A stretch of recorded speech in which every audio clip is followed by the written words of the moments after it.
Video शुरू करने से पहले एक रिक्वेस्ट है, जो लोग मेरे चैनल को सब्सक्राइब नहीं किए हैं कृपया चैनल को सब्सक्राइब कर दें और बेल आइकन को दबा दें। तो चलिए शुरू करते हैं आज का वीडियो। विशिष्ट शिक्षक का जो नया पे मैट्रिक्स है दोस्तों, उस पर चर्चा करने से पहले एक बार ग्रॉस सैलरी देखेंगे। 55% डीए के अनुसार कितना होगा। जैसा कि आप देख पा रहे होंगे, जनवरी 2025 से विशिष्ट शिक्षक की सैलरी 53% नहीं 55% डीए के अनुसार कितना होगा। जैसा कि आप देख पा रहे होंगे, डीए 55% के अनुसार। सबसे पहले बात करेंगे दोस्तों, जो 2022 के शिक्षक हैं उनका बेसिक पे विशिष्ट शिक्षक बनने के बाद 25,000 रुपया हो गया है और डीए 2% इंक्रीमेंट हुआ है दोस्तों। 2% इंक्रीमेंट हुआ है तो डीए 55% हो गया है। अब उनका जो डीए हो जाएगा वो 13,750 रुपया हो जाएगा। एचआरए 1,250 रुपया हो जाएगा। मेडिकल 1,000 रुपया हो जाएगा। 55% डीए के अनुसार अब उनका जो इनहैंड सैलरी होगा वो 37,095 रुपया हो जाएगा और टोटल सैलरी उनका होगा 46,395 रुपया। मोस्ट इंपोर्टेंट चीज है दोस्तों, ये जो एनपीएस में आपका कट रहा है 9300 रुपया 9,300, ये सबसे ज्यादा है क्योंकि आपका जब आप नियोजित थे तो ईपीएफ में मात्र 3,600 रुपया आपका जमा होता था। जो 2016 के शिक्षक हैं दोस्तों, उर्दू टीटी पास, उनका बेसिक पे 27,320 रुपया है। डीए 55% के अनुसार 15,026 रुपया। एचआरए 5% के अनुसार 1,366 रुपया। मेडिकल फिक्स है। ग्रॉस सैलरी यानी टोटल सैलरी 50,610 रुपया और इनहैंड सैलरी 40,447 रुपया। जो 2016 के जो स्पेशल उर्दू टीटी पास हैं, आप एनपीएस डिडक्शन देखेंगे दोस्तों, 10,163 रुपया था। 10,163 रुपया अभी आपका कटेगा। जब आप नियोजित थे तो मात्र आपका 3,600 रुपया कटता था। कहीं ना कहीं सैलरी के एतबार से दोस्तों आपको फायदा दिख रहा होगा। उसके बाद दोस्तों, जो 2013 से लेकर के 2015 तक जो टीटी पास है, उनका भी बेसिक पे 27,320 रुपया विशिष्ट शिक्षक बनने के बाद।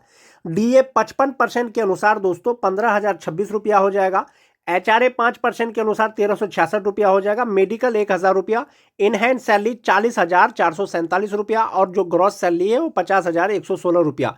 गवर्नमेंट का और आपका सेल्फ दोनों का मिलाकर के जो एनपीएस में कटेगा दोस्तों वो 10,163 रुपया कटेगा और इस हिसाब से आपका ग्रॉस सैलरी 50,610 रुपया हो जाएगा। जो टीटी पास है 2013 से लेकर के 2015 तक या 2016 तक, दोनों प्रकार के जो शिक्षक हैं दोस्तों, उनका बेसिक पे 40,447 रुपया हो जाएगा। इन हैंड सैलरी बेसिक पे 27,320 रुपया।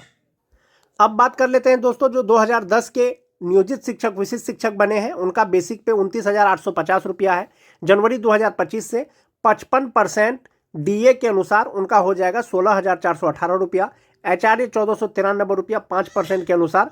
मेडिकल 1,000 रुपया और जो इनहैंड सैलरी होगा उनका 44,104 रुपया हो जाएगा दोस्तों और जो ग्रॉस सैलरी है वो 55,208 रुपया। जो एनपीएस अकाउंट में जमा होगा दोस्तों उनका और गवर्नमेंट के द्वारा वो 11,104 रुपया जमा होगा दोस्तों, जो 2010 के जो स्थानीय निकाय के शिक्षक विशिष्ट शिक्षक बने हैं। वहीं पर बात कर लेते हैं 2006, 7, 8 का, उनका बेसिक पे 30,750 रुपया है जनवरी के अनुसार। अभी 25,000 बेसिक पे के आधार पर ही वेतन मिल रहा है। जब फिक्सेशन होगा दोस्तों, यही बेसिक पे पर आप लोगों का फिक्सेशन होगा और 55% डीए के अनुसार हो जाएगा 16,913 रुपया।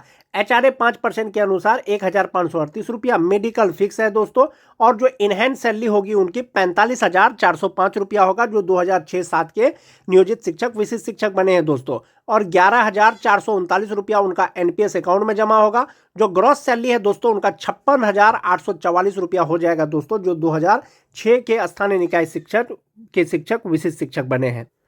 जो 2003 से लेकर के 2005 तक के जो नियोजित शिक्षक विशिष्ट शिक्षक बने हैं दोस्तों, उनका बेसिक पे 31,670 रुपया है जनवरी 2025 से और 55% डीए के अनुसार 17,419 रुपया हो जाएगा। 5% एचआरए के अनुसार 1,584 रुपया हो जाएगा।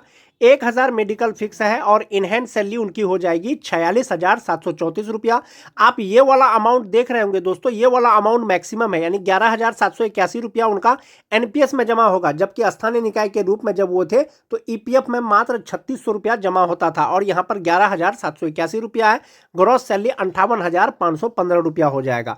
फिलहाल जो विशिष्ट शिक्षकों को वेतन मिल रहा है दोस्तों वो 25,000 बेसिक पे के ही आधार पर मिल रहा है और 50% डीए के ही आधार पर मिल रहा है। जब आपका फिक्सेशन होगा वो आपका इसी बेसिक पे फिक्सेशन होगा। जो 2022 के 6th फेज के हैं बेसिक ग्रेड का, उनका बेसिक पे 25,000। जो 2013 और 16 के टीटी पास शिक्षक है उनका बेसिक पे 27,320 रुपया। जो 2010 के हैं दोस्तों उनका 29,850 रुपया। 2006-7 वालों का 30,750 रुपया। 2003 से और 5 वालों का उनका 31,670 रुपया। इसी के आधार पर आपका जो है फिक्सेशन होगा और 55% डीए के अनुसार आपका जो इनहैंड सैलरी होगा दोस्तों वो यही वाला सैलरी होगा, यही आपका इनहैंड सैलरी होगा और ये आपका एनपीएस अकाउंट में जमा होगा। तो ये बेसिक ग्रेड का था दोस्तों।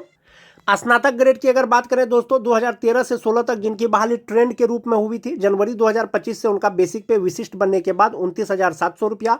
55% डीए के अनुसार 16,335 रुपया। एचआरए 5% 1485। मेडिकल फिक्स है और इनहैंड सैलरी 43,866 रुपया। इनका एनपीएस अकाउंट में 11,048 रुपया जमा होगा। जिनकी बहाली अनट्रेंड के रूप में हुई थी उनका बेसिक पे 28,840 रुपया होगा और 55% डीए के अनुसार 15,662 रुपया होगा। एचआरए 1442 रुपया। मेडिकल फिक्स है और इनहैंड सैलरी हो जाएगी 42,644 रुपया। इनका जो एनपीएस में जमा होगा दोस्तों वो 10,728 रुपया होगा। आप सबसे ज़्यादा जो फायदा है वो 2022 के शिक्षकों को है। जो स्नातक ग्रेड के शिक्षक हैं उनका बेसिक पे 28,000 रुपया होगा और उनका इनहैंड सैलरी 41,430 रुपया होगा और इसी के आधार पर उनका फिक्सेशन भी किया जाएगा। तो 55% डीए के अनुसार बेसिक ग्रेड और स्नातक ग्रेड के शिक्षकों का वेतन कितना होगा दोस्तों जनवरी 2025 से? भले ही आपको अभी वेतन कम मिल रहा हो, 25,000 के आधार पर मिल रहा हो, लेकिन 55% डीए और ये जो आपका बेसिक पे है दोस्तों, ये बेसिक पे इसी के आधार पर जब फिक्सेशन होगा जो आपका वेतन बनेगा, जो अंतर होगा दोस्तों वो एरियर के रूप में आपको वेतन का भुगतान किया जाएगा विभाग के द्वारा। अब बात कर लेते हैं दोस्तों नियमावली के अनुसार जो पे मैट्रिक्स जारी किया गया है उसके बारे में बात कर लेते हैं। ये फिटमैन मैट्रिक्स का टेबल है दोस्तों। जो भी विशिष्ट शिक्षक बने हैं उसमें या तो 1 to 5 के शिक्षक होंगे, 6 to 8 के होंगे, 9-10 के होंगे और 11-12 के होंगे। ये सारे शिक्षक होंगे दोस्तों। और जो विशिष्ट शिक्षकों का शुरुआती मूल वेतन होगा दोस्तों, जो स्टार्टिंग मूल वेतन है वो बेसिक ग्रेड का वो 25,000 से स्टार्ट है। 6 to 8 का 28,000 से स्टार्ट है। वहीं पर 9-10 का 31,000 से स्टार्ट है और 11-12 का 32,000 से स्टार्ट है। ये उनका मूल वेतन है। 2022 के यानी जो छठा फेज के शिक्षक हैं दोस्तों उनका मूल वेतन को छोड़ करके बाकी जितने भी नियोजित शिक्षक हैं जो विशिष्ट शिक्षक बने हैं, चाहे वो 2003 के हो, चाहे वो 2006 के हो, चाहे वो 2010 के हो, चाहे वो 2013 के हो, चाहे वो 2016 के हो, उनका जो है एक तरह से मैट्रिक्स जारी कर दिया गया है दोस्तों। फिटमैन मैट्रिक्स के अनुसार पे प्रोटेक्शन के अनुसार आपका मूल वेतन कितना होगा वो आप इस टेबल से देख सकते हैं दोस्तों।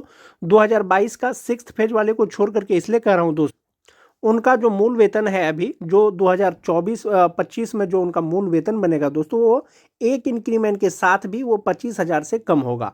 अभी 2024 में जो उनका मूल वेतन था नियोजित रहते हुए छठा फेज वाले का वो 22,600 रुपया था और एक इंक्रीमेंट जैसे ही इसमें लगेगा दोस्तों 23,000 समथिंग हो जाएगा उनका मूल वेतन, जो 25,000 से कम होगा। जब तक शिक्षा विभाग का कोई दिशा निर्देश नहीं आ जाता है दोस्तों तब तक ये मान के चलें कि जो 6th फेज के जो नियोजित शिक्षक हैं, जो विशिष्ट शिक्षक बने हैं, उनका मूल वेतन 1 to 5 का बेसिक ग्रेड का 25,000 से स्टार्ट होगा और वहीं पर 6 to 8 का 28,000 से स्टार्ट होगा। 6th फेज को छोड़ करके दोस्तों बाकी जितने भी नियोजित शिक्षक हैं 2022 से पहले के, 2016 के, 2013 के, वो कोई भी नियोजित शिक्षक का दोस्तों मूल वेतन अभी जो है 25,000 से कम नहीं है, 25,000 से ज़्यादा ही है। 26,210 है, 27,000 समथिंग है। तो उसी के अनुसार जो है फिटमैन मैट्रिक्स के अनुसार जो है उनको वेतन मिलेगा जो विशिष्ट शिक्षक बने हैं। उससे पहले एक नियमावली का पुनरावलोकन करना चाहेंगे दोस्तों। विशिष्ट शिक्षक नियमावली 2023 का दोस्तों ये वाला जो पॉइंट नंबर 8 है ये बहुत इंपॉर्टेंट है। विशिष्ट शिक्षक स्थानीय निकाय नियमावली 2020 के तहत उन्हें प्रदत्त किए गए पूर्ण वेतन संरक्षण यानी पे प्रोटेक्शन का लाभ मिलेगा दोस्तों। मूल वेतन किसी भी विशिष्ट शिक्षक का नियोजित शिक्षक से कम नहीं होगा, ऐसा नियमावली में लिखा हुआ है। और 6th फेज यानी 2022 वाले नियोजित शिक्षकों को छोड़ करके बाकी कोई सा भी शिक्षक का दोस्तों मूल वेतन 25,000 से कम नहीं है, 25,000 से ज़्यादा ही है। संभवतः उनका जो मूल वेतन होगा नियमावली के अनुसार वो 25,000 से ज़्यादा यानी उससे अगला इंक्रीमेंट वाला हो सकता है, उससे अगला इंक्रीमेंट वाला हो सकता है। दूसरा पॉइंट है दोस्तों, इसके अलावा इस नियमावली के प्रभावी होने पर उनका वेतन फिटमैन मैट्रिक्स के अनुसार दे होगा। फिटमैन मैट्रिक्स के अनुसार दे होगा मतलब दोस्तों आपको सेवा निरंतरता नहीं मिलेगा, लेकिन जो वेतन मिलेगा वो आपको फिटमैन मैट्रिक्स के अनुसार जहां पर फिट बैठेगा आपका मूल वेतन, उसके अनुसार आपको वेतन मिलेगा। उसके बाद है दोस्तों अन्य भत्ते। राज्य सरकार की प्रचलित दरों के अनुसार महंगाई भत्ता, मकान किराया भत्ता, चिकित्सा भत्ता और शहरी परिवहन भत्ता शामिल होगा इसमें। दूसरा चीज है दोस्तों जो 8.3 है, ये विशिष्ट शिक्षक नियमावली 2023 का ही एक पार्ट है दोस्तों। फिटमैन मैट्रिक्स अनुलग्न क के अनुसार होगा। अनुलग्न क में जो फिटमैन मैट्रिक्स यानी जो वेतन दिया गया है दोस्तों उसके अनुसार वो वेतन मिलेगा। और फिटमैन मैट्रिक्स इस नियमावली के अनुसार विशिष्ट शिक्षक की नियुक्ति को इंगित करता है, यानी मूल वेतन के ही अनुसार पता चल जाएगा कि आप विशिष्ट शिक्षक हैं या नियोजित शिक्षक हैं। अब हम लोग वो जो फिटमैन मैट्रिक्स का जो लिस्ट है दोस्तों उसको देखते हैं एक बार फिर से।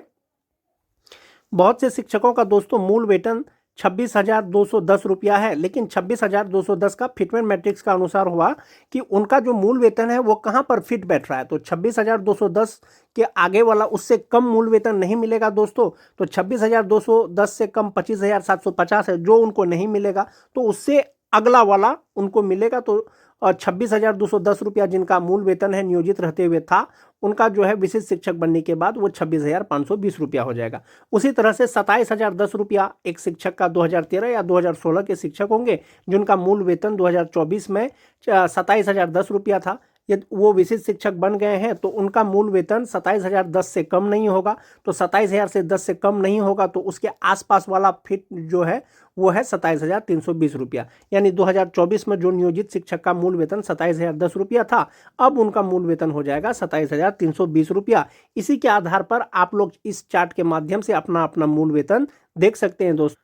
जो 2003 के नियोजित शिक्षक थे उनका मूल वेतन 30,420 रुपया था 2024 में, और 2025 में जो है 31,000 समथिंग हो गया था। तो 30,420 से कम नहीं होगा मूल वेतन, तो उनका अगला इंडेक्स 30,750 रुपया होगा। यदि एक इंडेक्स का लाभ और देता है, इंक्रीमेंट का लाभ यदि गवर्नमेंट उनको देती है, तो 31,000 समथिंग उनका मूल वेतन होगा दोस्तों 2025 में नियोजित शिक्षक का। तो उसका अगला जो इंडेक्स हो जाएगा वो 31,670 रुपया हो जाएगा। वो इसी हिसाब से दोस्तों सभी प्रकार के शिक्षकों का ये वेतन की गणना है चार्ट के अनुसार, फिटमैन मैट्रिक्स के अनुसार, कि आपका जो मूल वेतन है कहाँ पर फिट बैठ रहा है। वहीं पर अगर 6 to 8 की बात करेंगे दोस्तों, 28,000 से उनका मूल वेतन स्टार्ट है। और जो 2013-2016 के जो नियोजित शिक्षक हैं, जो विशिष्ट शिक्षक अभी बने हैं, उनका मूल वेतन किसी का भी 28,000 से कम नहीं है, स्नातक ग्रेड का भी। तो उनका मूल वेतन जो है 28,840 से 28,000 से ज़्यादा ही होगा। हो सकता है 28,840 रुपया हो। यदि एक इंक्रीमेंट का लाभ देती है सरकार तो उनको 29,700 रुपया हो जाए। और जो 2022 के नियोजित शिक्षक हैं दोस्तों, उन स्नातक ग्रेड का, उनका जो मूल वेतन है वो 25,000 से कम है। एक इंक्रीमेंट अगर 2025 में उनको मिल भी जाएगा, फिर भी उनका मूल वेतन जो होगा दोस्तों स्नातक ग्रेड का वो 28,000 से कम ही होगा। इसलिए दोस्तों 2022 के जो नियोजित शिक्षक हैं 1 to 5, 6 to 8 के जो विशिष्ट शिक्षक बने हैं, उनका संभवतः 1 बेसिक ग्रेड का 25,000 रुपया मूल वेतन रहने वाला है और 6 to 8 का 28,000 रहने वाला है। बाकी 2022 से पहले के जो नियोजित शिक्षक है दोस्तों, किसी का भी मूल वेतन 25,000 से कम नहीं होगा। 25,000 से ज़्यादा हो सकता है, उनका 25,750 हो, 26,520 हो। इंडेक्स के अनुसार जितना मूल वेतन मिलता है उसके अनुसार उनका होगा।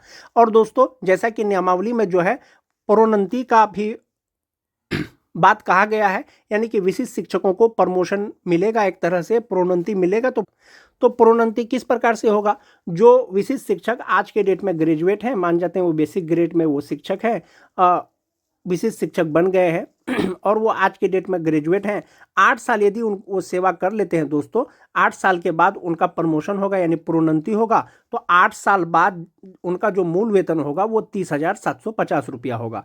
यदि योग्यता उनका बराबर है यानी ग्रेजुएट है वो आज के डेट में, तो 8 साल बाद जो उनका प्रोन्नति होगा, प्रमोशन होगा दोस्तों, वो 6 to 8 के पद पर हो जाएगा और उनका मूल वेतन 34,440 रुपया हो जाएगा। यानी 30,750 से सीधा 34,440 रुपया। वहीं पर बात कर लेते हैं दोस्तों जो 6 to 8 के स्नातक ग्रेड के शिक्षक हैं। फिलहाल 2022 का ही बात कर लेते हैं। यदि मूल वेतन उनका अभी 28,000 रुपया है और वो 8 साल सेवा करते हैं और 8 साल बाद उनका मूल वेतन 34,440 रुपया हो जाएगा दोस्तों। 8 साल बाद जो उनका प्रोन्नति होगा, जो प्रमोशन होगा, तो वो 6 to 8 के वरीय शिक्षक हो जाएंगे और उनका मूल वेतन 36,880 रुपया हो जाएगा। उसी तरह से जो 9-10 के शिक्षक हैं दोस्तों 38,130 रुपया लगभग उनका 8 साल बाद मूल वेतन होगा। मूल वेतन दोस्तों ज़्यादा भी हो सकता है, ये मैं आपको सिर्फ गणना करके बता रहा हूँ। यदि उनका प्रमोशन होता है तो 11-12 में उनका मूल वेतन 39,360 रुपया हो जाएगा और 11-12 के शिक्षकों का यदि प्रमोशन होता है दोस्तों वो 11-12 के वरीय शिक्षक बन जाएंगे। तो इस प्रकार से दोस्तों सभी प्रकार के शिक्षकों का जो है प्रोन्नति का भी लाभ मिलेगा और अपना अपना इंडेक्स के अनुसार देख सकते हैं कि आपका मूल वेतन कितना होगा। और जैसा कि आप सभी जानते हैं दोस्तों, DA 53% और HRA 5% के अनुसार आप कैलकुलेट करके अपना वेतन जान सकते हैं। जो नियोजित शिक्षक दोस्तों 2024 में जिनका मूल वेतन 27,010 रुपया था, तो विशिष्ट बनने के बाद उनका मूल वेतन 27,320 रुपया हो जाएगा। यदि वो 27,320 से अगर बेसिक ग्रेड के शिक्षक स्टार्ट करते हैं दोस्तों, 8 साल की सेवा के बाद उनका मूल वेतन दोस्तों 4 से दोस्तों 11 में आ जाएगा और उनका मूल वेतन 33,660 रुपया होगा। वैसे नियोजित शिक्षक जिसका 2024 में मूल वेतन 27,010 रुपया था और विशिष्ट बनने के बाद उनका मूल वेतन 27,320 रुपया हो जाएगा। यदि वो आज के डेट में ग्रेजुएट हैं और 8 साल सेवा करने के बाद वो इंडेक्स 11 में पहुंचेंगे और उस समय उनका मूल वेतन 33,600 रुपया होगा। और यदि उनको प्रोन्नति दिया जाता है, प्रमोशन दिया जाता है, तो 6 to 8 में उनको प्रमोशन कर दिया जाएगा और उनका मूल वेतन हो जाएगा 37,630 रुपया। इसी के अनुसार दोस्तों उनको विशिष्ट शिक्षक के तौर पर अनुमान्य वेतन मिलेगा योगदान की तिथि से। तो इस चार्ट के माध्यम से दोस्तों मैंने आपको बताने का प्रयास किया कि विशिष्ट शिक्षक बनने के बाद अनुमान्य वेतन, मूल वेतन कितना होगा। सिर्फ 2022 के छठा फेज के नियोजित शिक्षकों को छोड़ करके मैंने कोशिश किया बताने का दोस्तों। आज के वीडियो में दोस्तों बस इतना ही। वीडियो अगर अच्छी लगे तो अपने दोस्तों में लाइक और शेयर जरूर कर दें। मिलते हैं एक नए वीडियो के साथ, तब तक के लिए धन्यवाद।